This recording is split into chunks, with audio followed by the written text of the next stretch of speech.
قرآن کریم میں اللہ تبارک و تعالیٰ نے ارشاد فرمایا اِنَّا نَحْنُ نَزَّلْنَا الذِّكْرَ وَإِنَّا لَهُ لَحَافِظُونَ۔ اللہ جل جلالہ و من والہ ارشاد فرماتا ہے اے حضرت انسان، یہ قرآن کریم کو روئے زمین پر میں نے اتارا ہے، یاد رکھنا اس قرآن پر عمل کرنا تمہارا کام ہے، اس کی حفاظت میری ذمہ داری ہے۔ قرآن کی حفاظت اللہ کی ذمہ داری ہے۔ کائنات میں کوئی قرآن کو مٹا نہیں سکتا۔ انگریز کے زمانے میں قرآن کو مٹانے کی کوشش کی گئی کائنات میں، بلکہ پورے ہندوستان سے قرآن کے نسخوں کو لے جا کر کے دریا اور سمندر میں بہا دیا۔ مورخین نے لکھا ہے کہ قرآن کے الفاظ کے اور اس کے آیات کی روشنی سے سمندر کا پانی کالا ہو گیا۔ پورے قرآن کریم کو روئے زمین سے ختم کرنے کی کوشش کی، مگر آج ہم موجود ہیں، مگر قرآن کریم اللہ نے محفوظ رکھا ہے۔ کائنات میں کوئی بھی اس قرآن کو نہیں مٹا سکتا۔ اللہ فرماتا ہے اس کی حفاظت کی ذمہ داری میری ہے، اور اگر زبردستی کوئی مٹانے کی کوشش کرے تو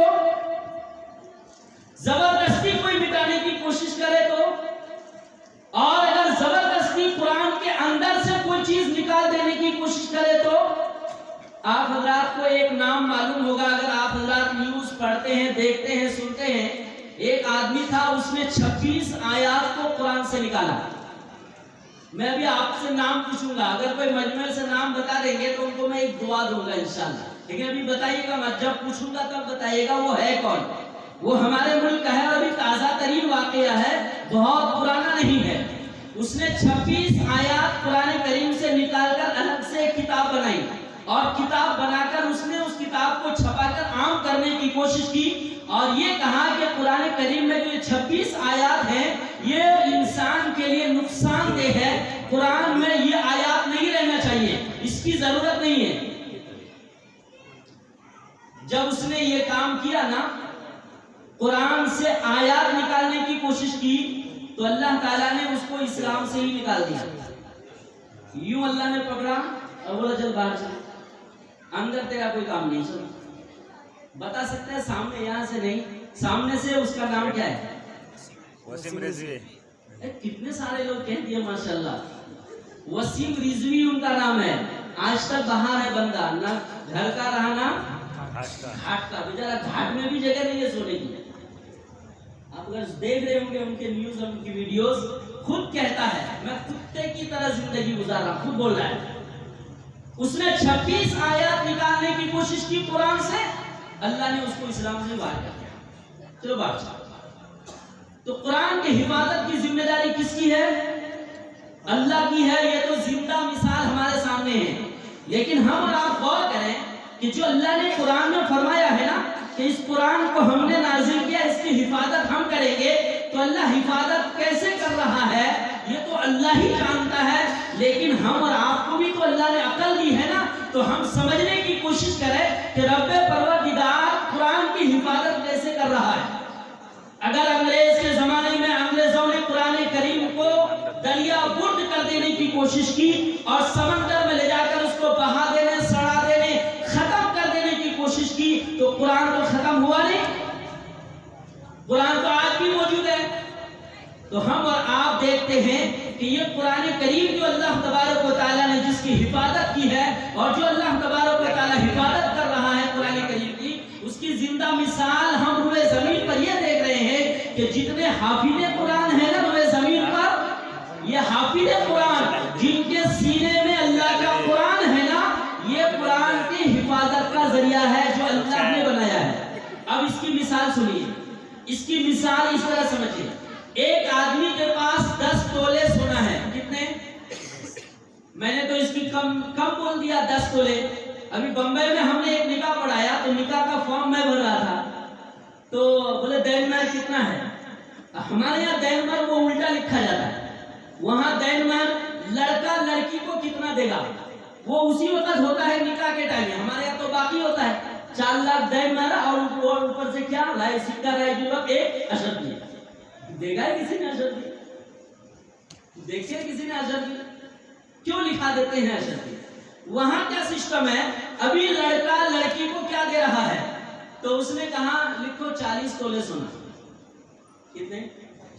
میں نے باپ رے باپ 40 تولے. کہنے لگے مجھے صاحب کم لکھا ہے، وہ نظر لگ جائے گی، ورنہ میں تو 100 دینے والا، 100 تولے دیں گا. 100 تولے اپنے بہو کو دے رہا ہے بیٹے کے طرف سے. یہ میں نے مثال دے دی. اب اندازہ لگائیے اگر 40 تولے ہی ہو یا 100 تولے ہو یا 10 تولے ہی ہو جائے یا ہمارا آپ کے یہاں کے حساب سے 1-2 تولے ہی سونا ہو جائے، تو اس سونے کو ہم کہاں رکھتے ہیں؟ ایک چھوٹی سی ڈبی ہوتی ہے خوبصورت، اس میں بند کرتے ہیں، اس کا ڈھکن لگاتے ہیں، پھر وہ چھوٹی ڈبی ایک بڑے ڈبے میں رکھتے ہیں، پھر اس کا ڈھکن لگا کر ایک کپڑے سے یا پلاسٹک سے اس کو باندھتے ہیں، باندھ کر پھر الماری کھولتے ہیں، الماری کھول کر اندر ایک چھوٹا سا باکس ہوتا ہے وہ کھولتے ہیں، وہ کھول کر اندر پھر ایک تھوڑا سا ادھر کھوپ ہوتا ہے گہرا، ادھر ڈال کے پھر وہ دروازہ بند کرتے ہیں باکس کا. وہ باکس بند کرنے کے بعد پھر الماری کا دروازہ بند کر کے اس میں تالا لگاتے ہیں. اس کے بعد چلے گئے 2 دن کے لیے باہر کہیں مہمان چلے گئے کہیں، تو آنے کے بعد سب سے پہلے الماری کے اس کو ہینڈل کو کھٹکھٹا کے دیکھتے ہیں ٹھیک ٹھاک چھنا نہیں، کھٹکھٹا کے دیکھتے ہیں. کیوں؟ کدھر بھی کبھی بھی چلتے پھرتے الماری کے اوپر نگاہ رہتی ہے کہ یہ اس کا ہینڈل کوئی گھمایا ہے کیا. کیوں؟ اس لیے کہ اس کے اندر سونا ہے. اگر ہم نے ایک ڈبی کے اندر، ایک الماری کے اندر، اور الماری کے اندر ایک باکس کے اندر ہم نے 2 4 5 10 تولے سونا رکھے ہیں، تو دن میں کئی مرتبہ اس الماری کو دیکھتے ہیں ہم. قربان جائیے وہ اللہ، جس اللہ نے کسی بچے کے سینے میں اگر قرآن رکھا ہے تو وہ اللہ کتنی مرتبہ دیکھتا ہوگا. سمجھے مثال؟ ایک سونا رکھتے ہیں تو ہم اتنی مرتبہ دیکھتے ہیں. وہ پروردگار، اگر وہ پروردگار عالم ہم جن بچوں کے سینے میں قرآن رکھا ہے، آپ اندازہ لگائیے ان بچوں کو اللہ تعالیٰ کتنی مرتبہ دیکھتا ہوگا. تو یہ جو بچوں کے سینے ہیں نا، یہ بچوں کے سینے اللہ تبارک و تعالیٰ کے قرآن کی حفاظت کے ذریعے ہیں. اسی کو اللہ تعالیٰ نے قرآن کریم میں ارشاد فرمایا اِنَّا نَحْنُ نَزَّلْنَا الذِّكْرَ وَإِنَّا لَهُ لَحَافِظُونَ. اس قرآن کو میں نے نازل کیا، اس کی حفاظت کی ذمہ داری میری ہے. میرا بچہ اگر حافظ قرآن ہے، رب پروردگار 10 مرتبہ میرے بچے کو دیکھ رہا ہے. اگر میرا بیٹا نہیں، میرا بھائی حافظ قرآن ہے، میرے بھائی کو رب پروردگار دن میں کئی مرتبہ دیکھتا ہوگا. اگر ہمارے خاندان اور رشتہ دار کا کوئی حافظ قرآن ہے، چونکہ اس کے سینے میں اللہ کا قرآن ہے، رب پروردگار نہ معلوم کتنی مرتبہ اس کو دیکھتا ہوگا. کتنی خوش نصیبی کی بات ہے. اور ہم لوگ کیا بولتے ہیں؟ او حافظ جی کا کیا کہتے ہیں؟ حافظ جی ہے. یہ حافظ جی نہیں ہے. جنت کے اندر سب سے بڑا بنگلہ نبی اور صحابہ کے بعد حافظ قرآن کا ہوگا. سب سے بڑا بنگلہ ان کا ہوگا. 6000 سے زائد منزلے کا بنگلہ یہ حافظ قرآن کا ہوگا. اور ایک بات اس میں پوائنٹ کے طور پر یہ یاد رکھیے، میں ذرا فضیلت کے عنوان پر کہتے ہیں نا اصلاح معاشرہ. گھر میں جب ہمارے بچے حافظ ہوں گے نا، تو جب میرا بچہ صحیح قرآن پڑھے گا تو وہ بچہ پھر اپنے بچوں کو صحیح قرآن پڑھائیں گے، وہ بچے پھر ان کے بچوں کو صحیح قرآن پڑھائیں گے. آج ہمارے درمیان المیہ یہ ہے، یا افسوس کی بات یہ ہے، ہم قرآن پڑھتے تو ہیں لیکن صحیح پڑھنا نہیں جانتے. آپ دیکھ لیجیے گا کسی حافظ صاحب کے بعد بیٹھ کر آپ اپنا قرآن سنائیے کہ اس قرآن کے درستگی میں کتنی غلطی ہیں. اندازہ لگائیے اتنا آسمانی بہترین کلام ہمارے پاس موجود ہے اور اس کلام کو ہم غلط پڑھتے ہیں. اگر کوئی بچہ میرا، آپ کا یا آپ کے خاندان کا اگر حافظ قرآن اگر ہو گیا ہے تو اس کا فائدہ کیا ہے؟ ہم میں سے یہاں پر جتنے بیٹھے ہیں ہم اپنے بچے کو حافظ قرآن بنائیں. آپ کہیں گے میرا بچہ تو اسکول میں پڑھ رہا ہے. میں نے کہا کوئی بات نہیں، آپ کا بچہ اسکول میں بھی پڑھے لیکن ساتھ میں حافظ قرآن بھی بن سکتا ہے. یہ ناممکن نہیں ہے، چونکہ ہم لوگ ایسا پڑھاتے ہیں. اسکول اور کالج کے بچوں کو ہی ہم لوگ پڑھاتے ہیں مکتب میں. پھر مکتب میں جب وہ بچے ناظرہ بہترین مکمل کر لیتے ہیں تو انہی بچوں کے لیے حفظ کا کلاس ہم نے متعین کیا ہے. بہترین شاندار کلاس، پڑھے گا نہیں کروڑ پتی کے بچے آ کے پڑھتے ہیں ماشاءاللہ. پارٹ ٹائم 1 گھنٹہ یا 2 گھنٹے کی وہ انگلش میڈیم اسکول میں بھی پڑھتا ہے اور حافظ قرآن بھی بنتا ہے. اس کی زندہ مثال خود میرا بیٹا ہے ابو بکر. ابھی 6ٹھی انگلش میڈیم ہائی اسکول سے پڑھا, 7ویں میں جائے گا اور 7 پڑھے گا, حافظ قرآن ہے. آپ کے یہاں کے مولوی عبدالسبحان ہیں, ان کا بچہ انگلش میڈیم اسکول میں پڑھ رہا ہے اور بہترین قرآن پڑھ رہا ہے. آپ ایک مرتبہ سن کے دیکھ لیجیے. تو میں یہ کہنا چاہ رہا ہوں کہ ہم اپنے بچوں کو صحیح قرآن پڑھائیں اور حافظ قرآن بنائیں. بچہ اگر اسکول پڑھے گا تو حافظ قرآن آسانی سے بن سکتا ہے. اگر وہ اسکول کے بعد 10ویں کے بعد SSC کے بعد اگر وہ بچہ اور آگے پڑھنا چاہتا ہے تو بھی حافظ قرآن بن سکتا ہے, ناممکن نہیں. اگر حافظ قرآن کے ساتھ ڈاکٹر بن گیا تو اچھا ہے یا برا ہے؟ اتنی اچھی بات ہے, ڈاکٹر صاحب بیٹھے اور حافظ قرآن ہے. کمال یہ ہے, ہمارے بمبئی میں ایک ڈاکٹر صاحب ہے, ہم جس بلڈنگ میں رہتے ہیں اسی بلڈنگ سے قریب اس کی ڈسپنسری ہے. تو ابھی عمر تقریباً ان کی 50 کے اوپر ہے. بہترین ہے, نیک, باشرہ, سر سے پیر تک پتہ نہیں چلے گا کہ یہ ڈاکٹر ہے, چلتے پھرتے بھی پتہ چلے گا یہ مولانا ہے. ان کے دل میں داعیہ پیدا ہوا, حضرت ابھی وہ حافظ قرآن بنے, حفظ شروع کر دیا. کئی پارے ان کے حفظ ہو گئے. کہتے میرے دل میں ایک داعیہ ہے, میں حافظ قرآن بنوں گا, میں حافظ قرآن بنوں گا. تو ہم اور آپ اپنے بچوں کو حافظ قرآن بنائیں. اسکول اور کالج کے ساتھ بھی بچہ حافظ قرآن بن سکتا ہے, کوئی مشکل نہیں. میرا بیٹا اگر ڈاکٹر ہو ساتھ میں حافظ قرآن بھی ہو تو کتنا خوبصورت ڈاکٹر ہوگا. اگر انجینئر ہو ساتھ میں حافظ قرآن ہو تو کتنا خوبصورت انجینئر ہوگا. اس کے علاوہ اور بھی پڑھائی کے کسی بھی درجے میں جائے, ساتھ میں اگر وہ حافظ قرآن بھی ہو تو وہ کتنا خوبصورت انسان ہوگا. یاد رکھیے اس بات کو, اگر ہم اپنے بچوں کو دینی تعلیم دلائیں گے نا, دینی تعلیم دلائیں گے اپنے بچوں کو, حافظ قرآن بنا دیں گے, اور وہ بچے جن کو ہم دینی تعلیم نہیں دیتے یا ان کو حافظ قرآن نہیں بناتے, دونوں اولاد میں فرق ہے. مطلب سنیے گا دھیان سے, دونوں میں فرق ہے. اگر حافظ قرآن نہیں بھی بنا سکتے نا تو بہترین دیندار, قرآن بہترین پڑھنے والا آپ ضرور بنائیے اور ان کو نیک مزاج طبیعت والا بنائیے ضرور. اس کا فائدہ یہ ہوگا کہ قیامت کے دن جب حشر کا میدان ہوگا نا, جب سب لوگ حشر کے میدان میں کھڑے ہوں گے, اولین سے لے کر آخرین تک تمام کے تمام انسان حشر کے میدان میں کھڑے ہوں گے اور نفسا نفسی کا عالم ہوگا.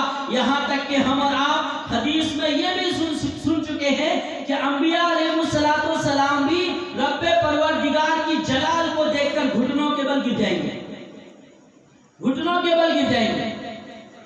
انبیاء علیہ السلام بھی گھٹنوں کے بل گرے ہوئے ہیں.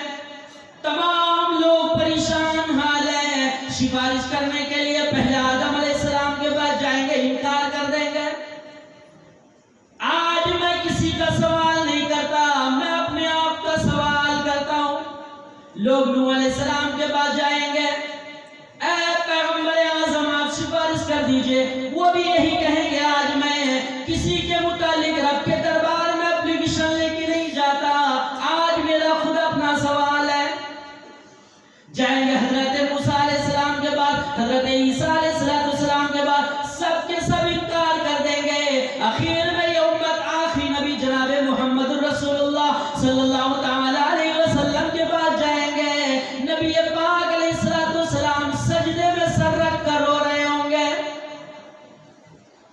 حدیث میں نبی پاک علیہ السلام نے ارشاد فرمایا, انا اول من ينشق عنه القبر, میں پہلا آدمی ہوں گا جو اپنے قبر سے نکل کر کھڑا ہو جاؤں گا. وانا اول من يشفع يوم القيامة, میں پہلا آدمی ہوں گا جو قیامت کے میدان میں سفارش کروں گا. تو تمام کے تمام لوگ حیران اور پریشان رہیں گے اس بات پر کہ حساب و کتاب شروع ہو جائے اور ہر آدمی کو نا وہاں پر اندازہ ہو جائے گا کہ میں کتنے پانی کا ہوں. ہر آدمی کو آئیڈیا ہو جائے گا, چونکہ دنیا سے جو ہی پردہ فرما کر آخرت میں جائے گا نا تو آدمی کو اپنی حیثیت کا پتہ چل جائے گا کہ میں دنیا سے کیا لے کر آیا, کیا چھوڑ کر آیا, کیا پا کر آیا اور کیا کھو کر آیا. ہر انسان کو حشر میں پتہ چل جائے گا. اسی لیے نبی پاک علیہ السلام نے یہ ارشاد فرمایا ہے, عقل مند انسان وہ ہے جو مرنے سے پہلے مرنے کی تیاری کرے. سمجھ رہے میری بات؟ عقل مند انسان وہ ہے جو مرنے سے پہلے مرنے کی تیاری کرے. اب ہم میں سے جتنے یہاں بیٹھے ہیں نا، جیسی شادی کی تیاری کرتے ہیں، کھیتی کی تیاری کرتے ہیں، کوئی فنکشن پروگرام کی تیاری کرتے ہیں، کیا کسی کے پاس یہ چیز موجود ہے کہ میں مرنے سے پہلے اپنی تیاری میں لگ گیا ہوں؟ ٹارگیٹ کسی کے پاس نہیں ہے. یہ افسوس ہے، ٹارگیٹ نہیں ہے. ٹارگیٹ کہتے جس کو ہے. ایک بزرگ سے ایک شخص نے جا کے سوال کیا کہ حضرت میں مرنے کی تیاری کب کروں؟ تو حضرت نے کہا مرنے سے ایک دن پہلے کر لو. کل اگر مرو گے آج تیاری کر لو. حدیث میں ہے انما الاعمال بالخواتیم، کہ تمہارے آخری عمل کا اعتبار ہوگا. کل اگر مرو گے آج صبح اچھے سے نہا دھو کے شیمپو سے فریش ہو جاؤ، شیمپو پاؤڈر لگا لو، اچھے سے خوشبو لگا لو، اور قرآن شریف یوں سینے میں دبا لو، مصحف ہاتھ میں لے لو، تسبیح ہاتھ میں لے لو، اور چلے جاؤ مسجد کے کونے میں جا کر بیٹھ کر تسبیح کھٹکھٹانے لگو اور سبحان اللہ الحمدللہ الحمدللہ کہتے رہو. اللہ کے سامنے سجدے میں روتے رہو، گر گراتے ہو اللہ کے سامنے. دن پورا ہو جائے گا، رات پوری ہو جائے گی، کل تمہاری موت آ جائے گی، جنت میں چلے جاؤ گے. تو وہ ہنسنے لگا. حضرت ہم کو تو یہ پتا نہیں کہ ہم کون سے دن مریں گے. بدھ کو مریں گے تبھی نہ منگل کو تیاری کریں گے، جمعہ کو مریں گے تبھی نہ جمعرات کو تیاری کریں گے. تو یہ تو ہم کو پتا نہیں کہ مریں گے کون سے دن. تو حضرت نے فرمایا نادان، اگر تمہیں اس بات کا پتا نہیں ہے کہ تم مرو گے کس دن، تو اپنی زندگی کے ہر دن کو اپنا آخری دن سمجھ کر مرو. ہر دن کو اپنی زندگی کا آخری دن سمجھ کر عمل کرو. بزرگوں یہ احساس کی بات ہے. عقل مند انسان وہ ہے جو مرنے سے پہلے مرنے کی تیاری کرے. کئی جلسوں پر میں نے اس عنوان پر تقریر کی ہے کہ بزرگوں اگر مرنے سے پہلے تیاری نہیں ہوئی نا، میں اپنی جگہ مفتی صاحب ہوں، قاضی صاحب ہوں، مولوی صاحب ہوں، آپ اپنی جگہ حافظ صاحب، مولوی صاحب، عالم صاحب، حاجی صاحب، نمازی صاحب، مبلغ صاحب، تبلیغ صاحب، سب اپنی جگہ ہے. اگر قبر میں چلے گئے نا، قبر میں جانے کے بعد پتہ چلے گا کتنے بڑے ہوشیار یا کتنے بڑے بیوقوف ہیں. وہاں جا کر پتہ چلے گا ممبر صاحب کا، پردھان صاحب کا، مولوی صاحب کا، مفتی صاحب کا، قاضی صاحب کا، حاجی صاحب کا، مبلغ صاحب کا، حجیانی صاحب کا، حجان صاحب کا، سب کا قبر میں جا کے پتہ چل جائے گا کہ جی کتنے عقل مند تھے دنیا میں میں بہت بڑا تھا. قبر میں اگر 3 سوال کے جوابات نہیں دے پایا نا، تو مجھ سے بڑا بیوقوف کوئی نہیں ہے. مجھ سے بڑا بیوقوف کوئی نہیں ہے. میں آپ کو علمی ایک بات بتا دیتا ہوں. آخری 2 باتیں میری بچی ہے. ایک آخری علمی بات بتا دیتا ہوں. نبی نے کیا فرمایا؟ عقل مند انسان وہ ہے. دیکھیں یہ بات ہم سینکڑوں بار سن چکے، سینکڑوں میں نا 100 سے زائد مرتبہ یہ بات ہم سن چکے ہیں کہ عقل مند انسان وہ ہے جو مرنے سے پہلے مرنے کی، ذرا بولیے ایک بار، مرنے سے پہلے مرنے کی تیاری کرے، وہ عقل مند ہے. اور جو اگر تیاری نہیں ہوئی تو عقل مند کے مقابلے میں کون آتا ہے؟ بیوقوف. کہتے نا بہت بھاری آدمی ہے، بہت عقل مند ہے، اور کوئی تھوڑا گڑبڑ کر دیا تو کیا کہتا ہے؟ بیوقوف آدمی ہے. کام گڑبڑ کیا تو کیا کہتے ہیں؟ بیوقوف ہیں. اسی طرح قبر میں جانے میں پاس ہو گئے نا قبر میں تو عقل مند ہے. اگر قبر میں فیل ہو گیا نا تو دنیا میں ہم کچھ بھی رہے ہوں، قبر میں ہم سے بڑا بیوقوف کوئی نہیں. اچھا یہ بات کس نے ارشاد فرمائی؟ علماء طلباء حضرات اگر غور کریں، ہمارے نبی نے یہ بات ارشاد فرمائی ہے. اور یاد رہے کائنات کے سب سے بڑے عقل مند ہیں. آدم علیہ السلام سے لے کر قیامت تک آنے والے جتنے انسان ہیں یا ہوں گے نا، تھے ہیں ہوں گے، سب کے مقابلے میں ہمارے پیارے نبی صلی اللہ علیہ وسلم سب سے بڑے عقل مند ہیں. اور اس عقل مند انسان نے، بڑے عقل مند انسان نے یہ بات کہی ہے، جو عقل مند وہی ہے جو مرنے سے پہلے مرنے کی تیاری کرے. ابھی بمبئی میں ہم ایک کالج کے پروگرام میں تھے، وہاں پروگرام چل رہا تھا کالج میں. ایک بہت بڑے پروفیسر آئے تھے، دینی اعتبار سے قاضی بھی تھے. تو انہوں نے ایک بات کہی ہے کہ کائنات میں جو بڑے بڑے سائنسداں لوگ ہوتے ہیں نا، تو انہوں نے بہت ساری چیزوں کو پا لینے کی کوشش کی ہے. یہاں تک کہ انہوں نے ایک ایسے مشین کا ایجاد کیا ہے، اس کو خلا میں، فضا میں چھوڑا ہے. 1400 سال پہلے نبی صلی اللہ علیہ وسلم نے جو باتیں کہی ہے نا، ان باتوں کو تلاش کرنے کی کوشش جاری ہے. 1400 سال پہلے جو باتیں ہوئی نا، ہماری جو باتیں ابھی ہو رہی ہے نا، یہ باتیں ختم نہیں ہو جاتی. یہ فضا میں یہ باتیں موجود ہیں، یہ الفاظ موجود ہیں. سائنسداں ان الفاظ کو 1400 سال کی کوشش کر رہے ہیں. نبی پاک علیہ الصلوۃ والسلام نے جو کچھ فرمایا تھا. اب سائنسدانوں نے ایک تحقیق اور کی کہ وجہ کیا ہے کہ 23 سالہ دور نبوت میں آپ صلی اللہ علیہ وسلم نبی کتنے سال ہے؟ صرف 23 سال. آپ کی ٹوٹل عمر ہے ہمارے نبی کی 63 سال 63.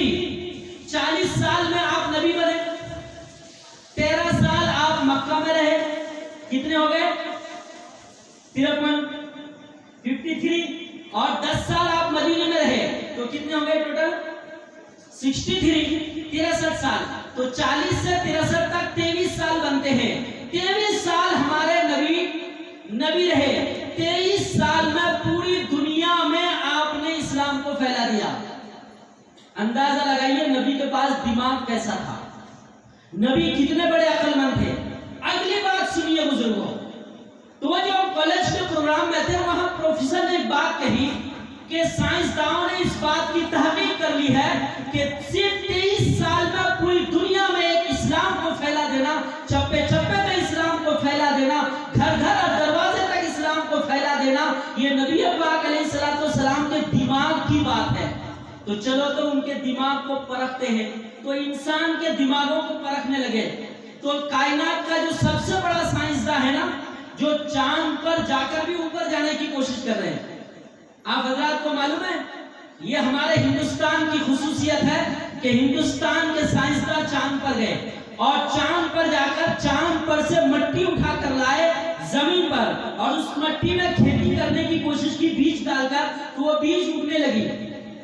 تو اب انسان اس نتیجے پر پہنچ گئے ہیں کہ روئے زمین پر بسنے والے انسان چاند پر گھر بنا کر رہ سکتے ہیں, کھیتی کر سکتے ہیں.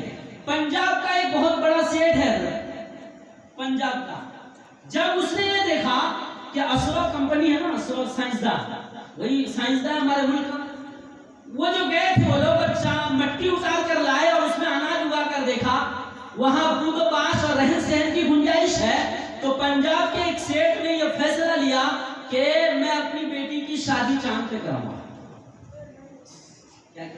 یہ میری پڑھی ہوئی باتیں ہیں, سنی ہوئی نہیں.